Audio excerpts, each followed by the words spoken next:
Hello and thank you for tuning in. I'm Jace of Freecaster Fables, and this is a channel for Dungeons & Dragons Adventurers League support, tutorials, reviews and advice. Today I'm just going to do a short video to explain how Season 9 instructs Dungeon Masters on how to award treasure.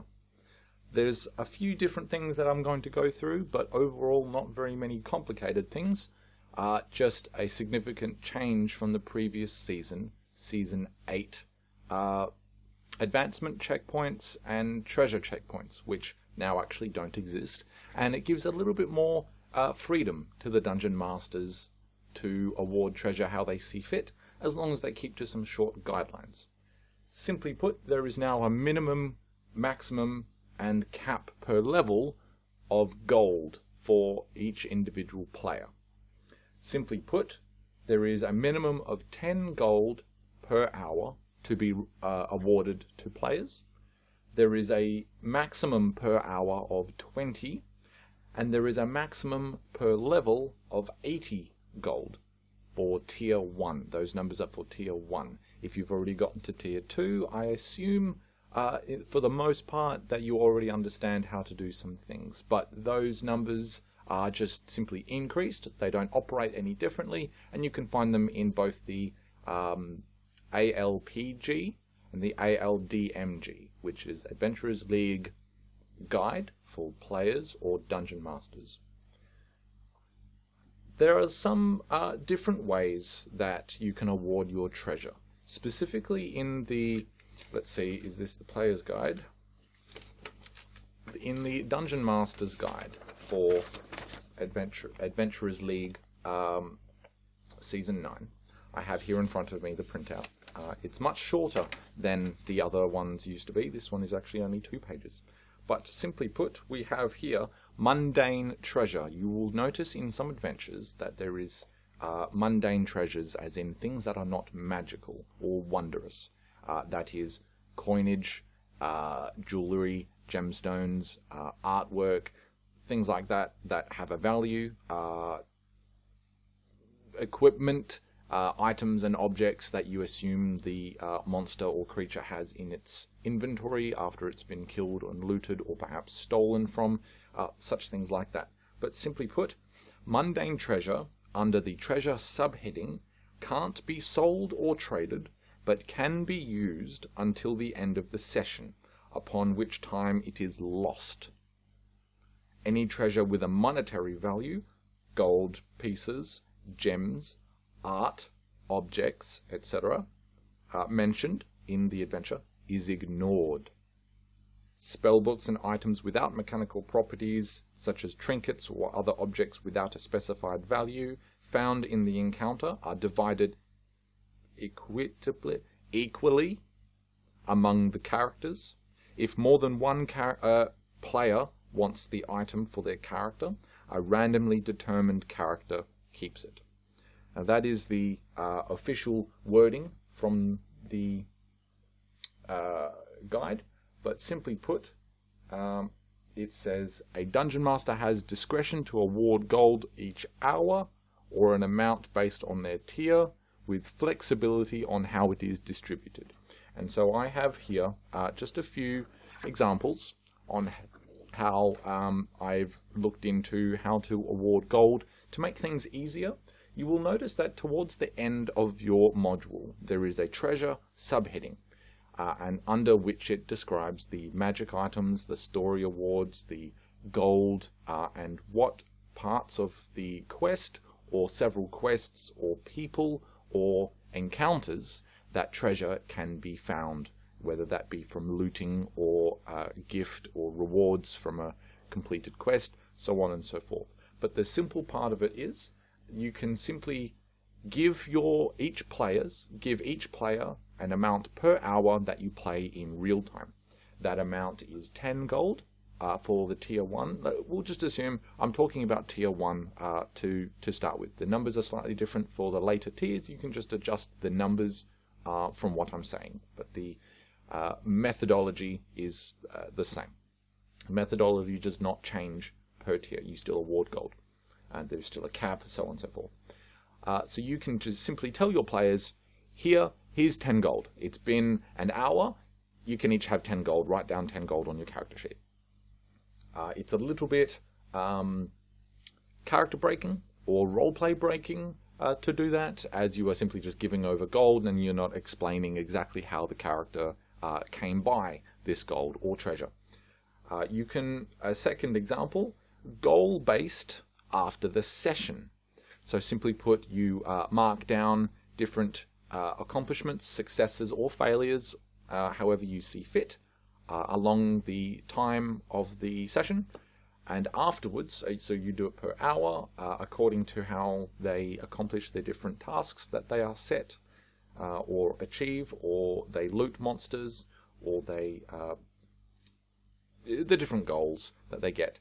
And then afterwards you tell them, well, you did this, and you did this, and you did this, so I will give you 60 gold pieces each for each person. Or you could change it, I'll give you, Sally, you can have 60 gold, and Brian, you can have 70 gold because you killed the monster by yourself and nobody else participated. And Amy, you can have 40 gold because you jumped in late to the session for whatever reason it was. So you are allowed to do that. It might seem a little unfair to give different amounts of gold, but as long as it keeps to the minimum per hour that the player played the session, it is legal. I hope that you have some explanation as to why the amounts are different, and hopefully your players understand why those amounts are different, because otherwise you could have a little bit of a aggressive discussion with the players, or they can give you bad reviews, or they might not come back. But it is trusted that a Dungeon Master is smart on how they are operating an Adventurers League game in that way. But simply put, you could just award each of them the same amount if it is, if you would rather do that. There is a maximum amount per hour, which is 20 gold per hour. So if you say run a module that they finish in 3 hours time, let's say it's a 2-hour module and they finish it in 3 hours time, you could reasonably award them 60 gold at the end of the session, because it is 20, 20, 20.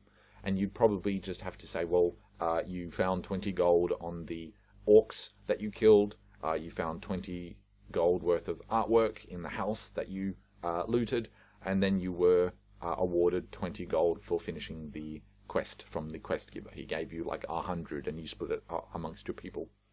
That could be an easy way to do it. You can explain that. Or there is another option, and this is the one that I personally prefer. I go through the module as I'm reading the module to prepare. I will go through and I will change, I'll just write next to the amounts in the module, how much I will award for that encounter. Not necessarily combat. It might be the quest giver will say, I will give this amount of gold before the quest as like a down payment, or like to lock in the characters to accomplish their task. I might say the monsters have this much gold in their pockets each, and so let's say if a monster escapes, I don't award that specific monster worth because it ran off. There might be some more fancy treasure to be looted in an area or dungeon or secret place towards the end of the module, and if they find that with a high enough check, or they do something appropriate for, let's say, roleplay, they might get that amount of treasure as well. And overall, if they were, for myself as I'm writing it, if all of the party was to get every single occasion of finding treasure, that would add up to the 80 gold for the player. Which essentially means as long as I keep to the minimum amount per hour, and underneath the 80 gold cap for the level, I'm free to give it how I determine it is appropriate. Those are 3 different ways. So just to quickly recap, you tell them according to how many hours they played. You tell them, here's 40 gold because you accomplished the session in 2 hours. You could say you accomplished 3 of the goals, which were 20 gold each, so here's 60 gold because you got 3 out of 4. Or you can go through with a little bit more prep before your session and say you found 72 gold pieces because you didn't find the 8 gold worth of gems on that guy that ran away, for example. Second part of what I will be talking about is the magic items. I will read briefly from the Dungeon Master's Guide for Adventurers League. Magic items. Characters keep any permanent magic items that their group finds during the session. At the end of the session, note there is a change of pace or time frame here. At the end of the session, each character can keep the items found during the session to a maximum amount according to their tier, as said in the table here. Common items are not subject to this limitation, neither are consumables, such as potions, scrolls, ammunitions, and soul coins. Soul coins are specific to the Descent into Avernus hardcover. You won't find them in any other module except those for Season 9 specifically. They should be divided equally among the characters. There's a way to resolve disagreements, so on and so forth. But simply put, the simple explanation of that is, let's say there is a +1 longsword found in the module after a certain point.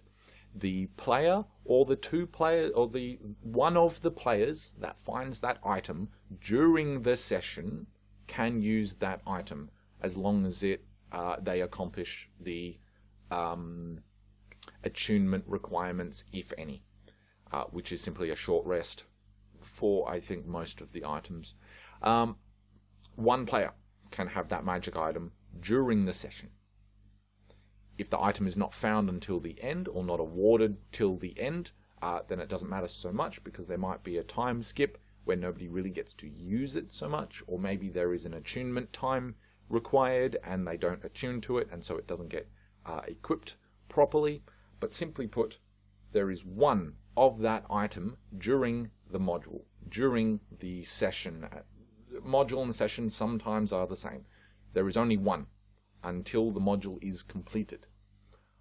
After the module, note the time difference, after the module, each character may take that magic item. If they have one already, and they must, if they are for tier 1, they can only have one magic item, so they can choose to take it and replace, or they can just say, no, thank you, I don't want it, and then they do not get it. But each character may choose to have a copy of the magic item after the session is complete. Period. For the sake of what was used to be called evergreen items, they no longer exist. Evergreen magical items that are unlocked in previous seasons no longer exist. There is a conversion thing that will occur. There is a conversion document that you must complete when you have a character that already existed before Season 9, converting them to Season 9 characters, which, by the way, you must do that, and Dungeon Masters must run Season 9 rules to be proper and official and legal. So there is a conversion thing that happens. That's another talk. But simply put, you don't unlock magic items. They don't stay in suspense for you to use them until later, except legendary items, but that's different. You shouldn't come across those really early on, so don't worry. But they simply, they don't sit in your back pocket to use later. You can only have one during tier 1, level 1, 2, 3, 4. When you hit tier 2, that's when you can have 3 separate magic items. So find one during your tier 1 adventures, and then as soon as you get to tier 2, that's when you can stock up on things. Also, don't forget, if you join a faction, you can get a free magical item, or I believe 2 free magic items when you hit tier 2. So look into that as well. That's in the Player's Guide for Adventurers League. That's all I have time. I hope this video was helpful overall. I'll be doing regular uploads for Adventurer League type things. Please like and subscribe to this YouTube channel. Follow me on Facebook and other social media on these here that I have next to me. Visit itch.io web store, the digital web store for PDF adventures and custom content made by the Freecaster Fellowship. Sorry for the quality of the video and the audio. We're working on some new equipment, but that's all I have time for. Thank you for watching.